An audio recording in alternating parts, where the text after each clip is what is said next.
अन्ना हजारे को तो सभी जानते हैं क्योंकि एक टाइम पे इतने ज्यादा प्रसिद्ध हो गए थे कि पूरा का पूरा गवर्नमेंट ही इनके अनशन के कारण हिल गया था। लेकिन आज ये अन्ना हजारे सॉरी अन्ना अनारकली जी महाराज कहां पर है?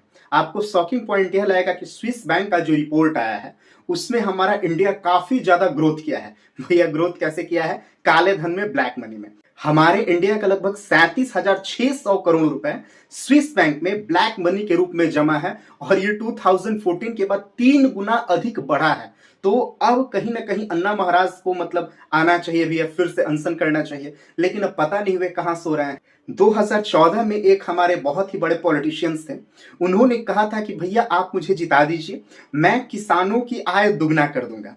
मैं प्रत्येक वर्ष 2 करोड़ रोजगार उत्पन्न करूंगा ताकि कोई भी बेरोजगार नहीं रहेगा। मैं जितने भी हमारे भारतवर्ष के व्यक्ति हैं उनके प्रत्येक के खाते में 15-15 लाख रुपए ला दूंगा। लेकिन अब वही हमारे जो ग्रेट पॉलिटिशियंस हैं वे यह कह रहे हैं कि भैया बटोगे तो कटोगे।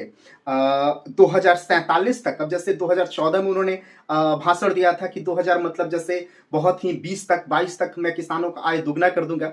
अब वे भाषण दे रहे हैं कि 2047 तक हमारा देश विश्वगुरु बन जाएगा। तो किस चीज में विश्वगुरु बन जाएगा? सिर्फ और सिर्फ बोलने में? ऐसा बिल्कुल भी नहीं है दोस्तों। कहीं ना कहीं अब हमें सोचने की आवश्यकता है कि हिंदू मुस्लिम मंदिर मस्जिद के नाम पे अगर हम लोग ऐसे ही बढ़ते रहेंगे तो हमारे देश के जो पॉलिटिशियंस हैं ये आगे बढ़ते रहेंगे और हम वैसे के वैसे पीछे हटते रहेंगे और पीछे हमेशा डाउन होते जाएंगे।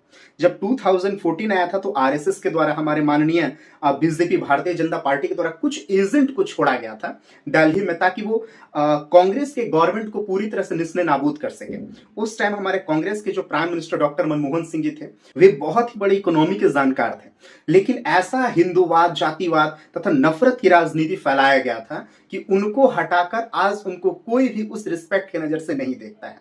हमारे अन्ना हजारे महाराज जी, इसके अलावा हमारे बाबा रामदेव जी महाराज जी, रामदेव महाराज ने तो कहा था कि भैया सब छोड़ो, काम धंधा छोड़ो, योग पे ध्यान दो। अब लोगों ने योग चालू किया तो उन्होंने अपना काम धंधा चालू कर दिया। तो मैं आपसे अपील करता हूं कि आप पहले सच्चाई को समझे, जाने, उसके बाद किसी को सपोर्ट करें या ना करें।